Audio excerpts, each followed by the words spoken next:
सभी हॉरर कहानियाँ किसी न किसी जगह पर शुरू होती है। कभी किसी 100 साल पुराने पेड़ के पास, तो कभी किसी जंगल के पास।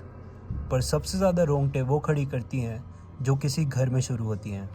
घर एक ऐसी जगह होती है जहाँ लोग सेफ महसूस करते हैं, पर कभी कभी कुछ ऐसी घटनाएं हो जाती है जिसके कारण वो घर अपने आप में एक भूतिया जगह में बदल जाता है। दुनिया में हज़ारों हॉन्टेड हाउस होंगे, पर मैं आज जिन 3 घरों के बारे में बताने वाला हूँ उन्हें इंडिया के सबसे डरावने घरों में गिना जाता है। नंबर 3, लाल बंगला, रायपुर, छत्तीसगढ़। ईयर 1994। ये बंगला रायपुर शहर के आउटर एरिया में एक डॉक्टर ने बनवाया था। इस बंगले में वो डॉक्टर, उनकी बीवी और उनकी बेटी रहा करती थी। काफ़ी समय तक उनके साथ कोई डरावनी या अजीब घटना नहीं घटी और ना ही वो लोग इन सब चीज़ों पर विश्वास करते थे। कुछ समय बाद उस डॉक्टर की बीवी की मौत हो गई। बीवी की मौत के बाद वो डॉक्टर और उनकी बेटी वहाँ अकेले रहते थे। सब कुछ नॉर्मल चल रहा था, जब तक एक रात एक औरत उनके घर की डोरबेल बजाती है। वो डॉक्टर उस औरत को देखकर हैरान हो जाता है कि इतनी रात को वो औरत वहाँ क्यों है। डॉक्टर उससे पूछता है उसे क्या काम है। वो औरत कहती है उसे वॉशरूम जाना है। यहाँ दूर दूर तक कोई बाथरूम नहीं है और ये इलाका भी सही नहीं है। क्या आप मुझे घर का वॉशरूम यूज़ करने देंगे? वो डॉक्टर दिल का काफ़ी अच्छा था, उसे पता था वहाँ से शहर काफ़ी दूर था, इसलिए वो मान गया।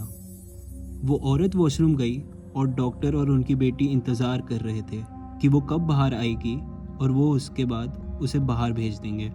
डॉक्टर ने काफ़ी देर इंतज़ार किया कि वो औरत कब निकलेगी। आधे घंटे हो गए। जब वो औरत तब भी नहीं निकली तो डॉक्टर ने उसे आवाज़ लगाया और पूछा सब ठीक है, पर अंदर से कोई जवाब नहीं आया। काफ़ी देर तक उसने आवाज़ लगाई पर फिर भी जवाब नहीं आया। डॉक्टर को चिंता होने लगी। उसने कई बार आवाज़ लगाई कि मैं दरवाज़ा तोड़ने वाला हूँ, तुम अंदर हो तो बाहर आ जाओ। ऐसा कह के डॉक्टर ने कुछ देर और इंतज़ार किया और फिर दरवाज़ा तोड़ दिया और अंदर देखा तो अंदर कोई था ही नहीं। उस बाथरूम से बाहर जाने का कोई और रास्ता भी नहीं था। वो डॉक्टर काफ़ी डरा हुआ था। वो सोच रहा था वो औरत आखिर गई तो गई कहाँ। डॉक्टर ने ये भी सोचा कि वो कल पुलिस को इसके बारे में सब कुछ बताएगा। रात के वक्त डॉक्टर की बेटी जब अपने कमरे में सो रही थी तब उसे कुछ आवाज़ें सुनाई दी। वो डर के अपने पिता के कमरे में गई। तब उसने देखा कि उसके पिता के गले में एक फंदा लगा हुआ है और वो खिड़की से लटका हुआ था। ये देखकर वो और भी डर गई।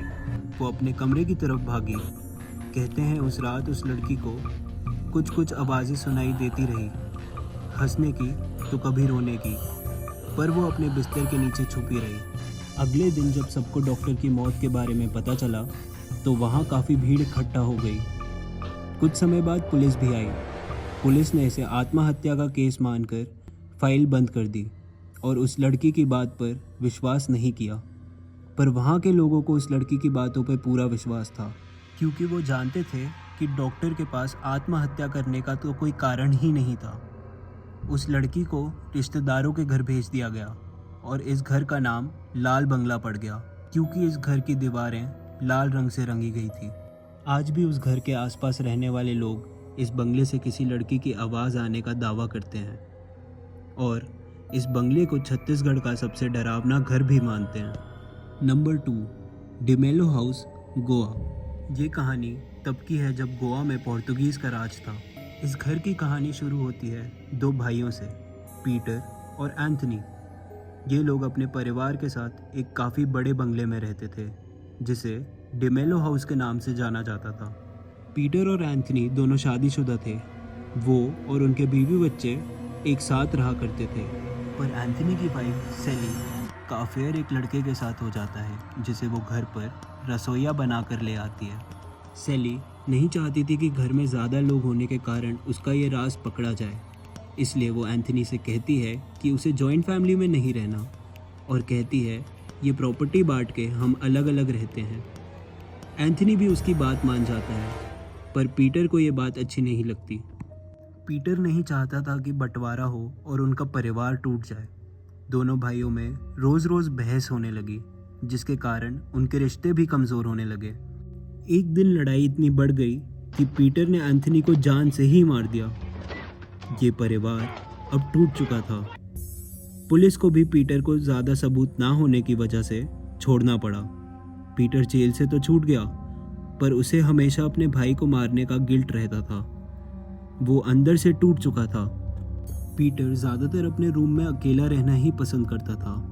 एक रात जब पीटर की पत्नी रूम में गई तो उसने पीटर को मरा पाया। पीटर और एंथनी के मरने के बाद उस घर में लड़ाई झगड़े की आवाज़ आनी फिर से शुरू हो गई और ये आवाज़ इतनी बढ़ती जा रही थी कि उनके परिवार वालों को वो सहना मुश्किल होता जा रहा था और थोड़े ही दिनों में उनके परिवार ने वो घर खाली कर दिया।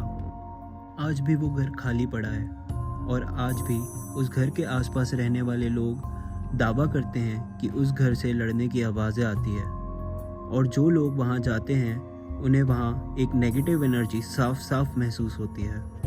Number 1, house number W13, greater Kailash, Delhi. बहुत समय पहले की बात है। 2 बूढ़े पति पत्नी यदु किशन कौल और मधु किशन कौल इस घर में रहते थे। उनकी ज़िंदगी काफ़ी खुशहाल थी, पर न जाने उनकी खुशहाल ज़िंदगी में किसकी नज़र लग गई। ईयर 1986। कहा जाता है कि प्रॉपर्टी विवाद को लेकर किसी साधु ने इन दोनों पति पत्नी की हत्या कर दी थी और उन दोनों को उसी घर के वाटर टैंक में डाल दिया था और तभी से लोगों का मानना है कि उस घर में उन दोनों की आत्माएं भटकती हैं। लोगों का ये भी कहना है कि कई बार इस घर से चीखने चिल्लाने की आवाज़ें भी आती है, जिसकी वजह से ये घर और भी डरावना हो जाता है। ये घर कुछ 27 सालों से अपनी भूतिया गतिविधियों की वजह से खाली पड़ा रहा। ईयर 2013। इस घर को गुप्ता फैमिली ने खरीदा और इसकी मरम्मत करा के इसे रहने लायक बनाया, पर कुछ रहस्यमय घटनाओं के कारण गुप्ता फैमिली इस घर की बजाय बाहर ही रहना ज़्यादा पसंद करती है। उम्मीद करता हूँ आपको आज का ये वीडियो पसंद आया होगा। वीडियो को लाइक और शेयर करना ना भूलें और ऐसी और वीडियोस देखने के लिए हमारे चैनल को सब्सक्राइब करें।